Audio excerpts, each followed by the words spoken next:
এই শীতকালে সকালের ব্রেকফাস্ট হোক কি রাত্রের ডিনার, প্রায় সময় বাড়িতে পরোটাই বানিয়ে থাকছি।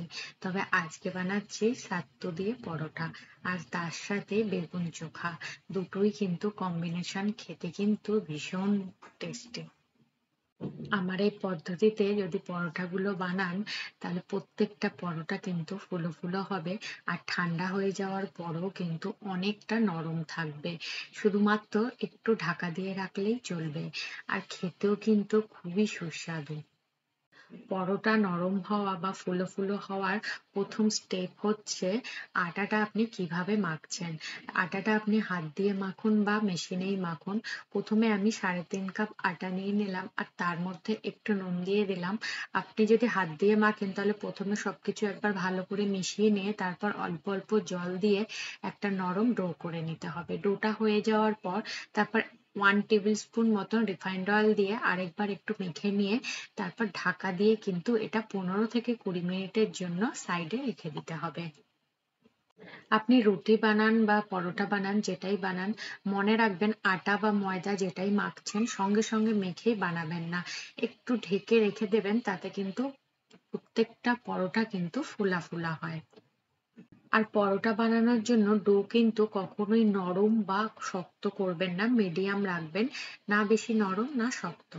এবার আমি বেগুন পোড়া বানানোর জন্য দুটো বড় সাইজের বেগুন নিয়ে নিয়েছি, মাঝখানে কাট লাগিয়ে এর মধ্যে কাঁচা লঙ্কা আর রসুনের কোয়া দিয়ে দিয়েছি। এবার এই দুটোর মধ্যে একটু সর্ষের তেল লাগিয়ে বেগুনের উপর থেকে ভালো করে লাগিয়ে নেব। এবার বেগুন দুটো কিন্তু পোড়া বানিয়ে নেব। তার জন্য গ্যাসে আমি যে রুটি সেঁকি, সেই রুটি সেঁকনির মধ্যেই গ্যাসের ফ্লেমটা মিডিয়াম টু হাই করে দিয়েছি। এক এক করে দুটো বেগুন দিয়ে দিয়েছি, আর তার সাথে একটু টক মতন হলে খেতে আরো ভালো লাগে একটা টমেটো দিয়েছি, একটু বড় মাপের। বেগুনের এক পাশ হয়ে গেলে তারপর অন্য পাশ উল্টে দেব। এইভাবেই ঘুরিয়ে ফিরিয়ে বেগুনগুলো কিন্তু পোড়া বানিয়ে নেব। টমেটোটাও সেইভাবেই কিন্তু চারপাশে পুড়িয়ে নিতে হবে। পরোটা স্টাফিং বানানোর জন্য আমি দুটো ছোট সাইজের পেঁয়াজ আর একটা একটু মিডিয়াম সাইজের পেঁয়াজ নিয়ে নিয়েছি। পেঁয়াজের চোকলাগুলো ছাড়িয়ে একবার ধুয়ে নেব।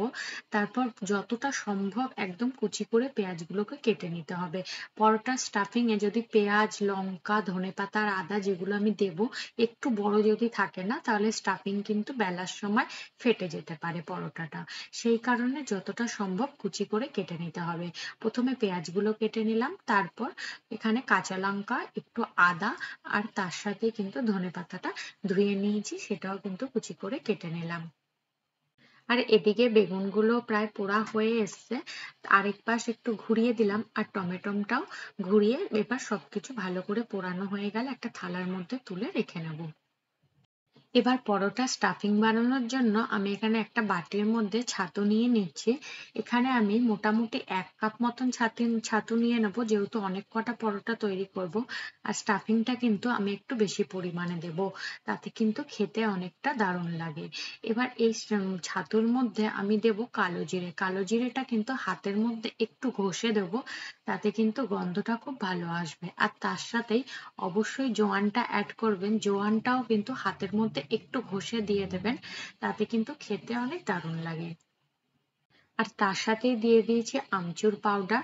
আর এখানে শুকনো খোলাতে প্রথমে ধনেটা গুঁড়ো করে মানে ভেজে গুঁড়ো করে রেখে দিয়ে আমি সেটা দিয়ে দেবো। সেটা কিন্তু আধা ভাঙা মতন থাকে, পুরো ফাইন পাউডার বানাই না। আর তার সাথেই কিন্তু শুকনো লঙ্কাটাও ওইভাবে গুঁড়ো করে রেখে দিই, সেটাও কিন্তু দিয়ে দিলাম। এবার এখার মধ্যে দিয়ে দিলাম সর্ষের তেল, আর কেটে রাখা যে পেঁয়াজ, আদা, কাঁচা লঙ্কা, আর তার সাথে ধনেপাতা কুচি। এখানে কিন্তু টকের জন্য আমি আচারের তেল আর তার সাথে আচারের মশলাও দিয়েছি। আর আমচুর পাউডার যদি আপনার কাছে না থাকে স্কিপ করে যেতে পারেন। তবে টকের জন্য কিন্তু আমি এখানে আচারের মশলা, তার সাথে আমচুর পাউডার আর তার সাথে লেবুও ব্যবহার করব। আর ঝাল, টক আর নুনটা কিন্তু আপনারা আপনাদের পরিমাণ মতন দেবেন। তবে এর মধ্যে কিন্তু লেবুর রস দিতেই হবে, দিলে কিন্তু অনেকটা ভালো লাগে। সর্ষের তেলটা কিন্তু আমি একটু বেশি পরিমাণে দিলাম, তাতে কিন্তু সাত্তুর পরাঠা খেতে কিন্তু দারুণ লাগে। আর লাস্টে একটা অর্ধেক লেবুর রস দিয়ে দিলাম।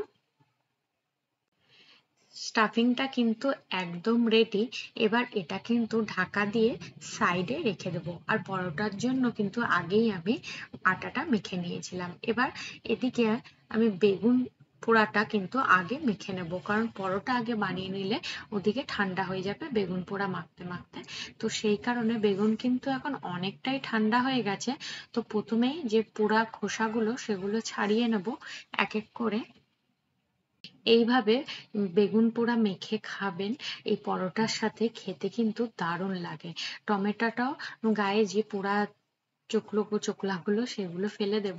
এবার ওই দুটো বোটা কিন্তু আমি ছুরির সাহায্যে কেটে বাদ দিয়ে দেবো। টমেটোটা একটু গরম আছে, সেই কারণে আমি ছুরি দিয়ে একটু টুকরো টুকরো করে নিলাম। আর বেগুন পোড়ার সময় যে কাঁচা লঙ্কা আর রসুন দিয়েছিলাম, তার সাথে পেঁয়াজ, ধনেপাতা কুচি আর নুন দিয়ে প্রথমে সবকিছু চটকে কিন্তু ভালো করে মেখে নেব। তারপর বেগুন আর টমেটো দিয়ে সমস্তটা ভালো করে মেখে নেব। আর ওপর থেকে দিয়ে দেব কিন্তু সর্ষের তেল। আর অর্ধেক আর বাকি যে লেবু ছিল সেটা চিপে দিয়ে দিলাম। দারুণ হয় খেতে। এইভাবে বাড়িতে বানিয়ে একবার ট্রাই করে দেখবেন। বেশ টক আর ঝালটা বেশি করে দেবেন, খেতে কিন্তু দারুণ লাগে। আর আটাটা কিন্তু এখন নিয়ে আরো 2 থেকে 3 মিনিট মতন ভালো করে মেখে নেব। তারপর পরোটা বানানোর জন্য ডো কেটে নেব। খুব বেশি বড় বা খুব বেশি ছোট কিন্তু রাখবো না। তা ডোটা কিন্তু একদম সমান করে নেব।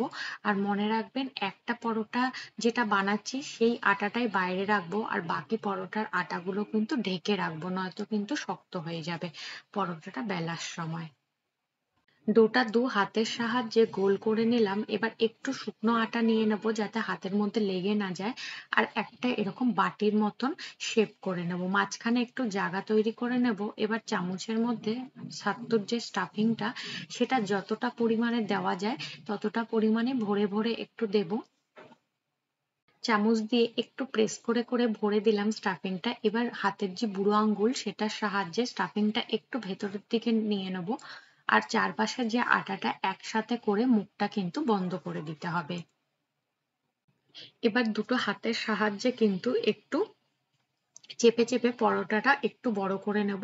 মানে একটু শুকনো আটা নিয়ে নেব যদি দরকার পড়ে। আর একটু স্টাফিংটা চেপে চেপে বড় করে নিলে পরোটাটা, তাহলে কিন্তু অনেকটা বেলতে কিন্তু সুবিধা হয়। নয়তো একেবারে মুখটা বন্ধ করে যদি বেলতে যান তাহলে সেক্ষেত্রে কিন্তু অনেক সময় স্টাফিংটা বাইরে আসতে পারে। তো খুব হালকা হাতে পরোটাটা বেলে নিতে হবে। খুব বেশি যদি নরম করেন তাহলে স্টাফিংটা কিন্তু বাইরে এসে যায়। তাই খুব বেশি শক্ত বা খুব বেশি নরম কিন্তু আটাটা মাখবেন না। এদিকে পরোটা কিন্তু আমার একদম বেলা হয়ে গেছে। তাওয়াটা কিন্তু আমি আগে থেকেই গ্যাসে একদম লো ফ্লেমে গরম করে নিয়েছিলাম। দু সাইড ভালো করে হয়ে গেলে মানে সেঁকে নেব দু সাইড। তারপর কিন্তু দেখুন আমি কতটা কম তেল দিচ্ছি, কিন্তু প্রত্যেক কটা পরোটা কিন্তু এই কম তেলের সাহায্যেই কিন্তু একদম ফুলে ফুলে উঠবে। আর খেতেও কিন্তু দারুণ টেস্টি।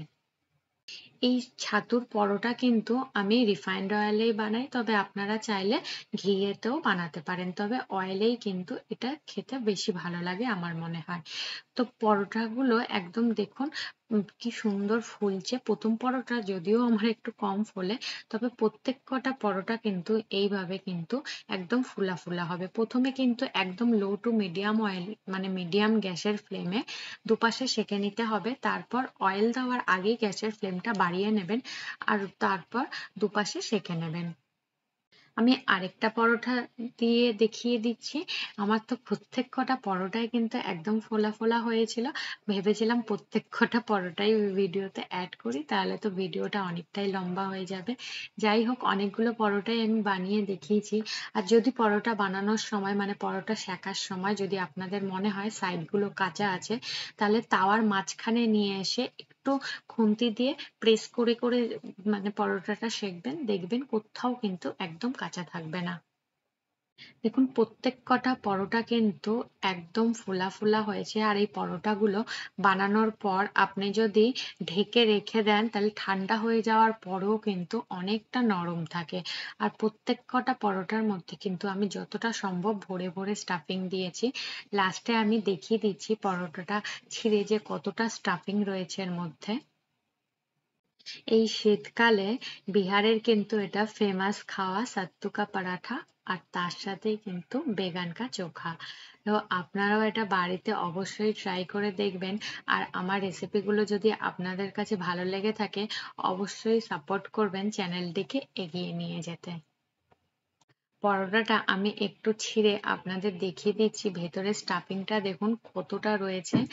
এই পরোটাটা বাড়িতে অবশ্যই ট্রাই করবেন, আর যদি ভালো লেগে থাকে তাহলে অবশ্যই একটা লাইক করে দেবেন আর চ্যানেলটা সাবস্ক্রাইব করে দেবেন, নোটিফিকেশন অল করে দেবেন নতুন রেসিপি পাওয়ার জন্য।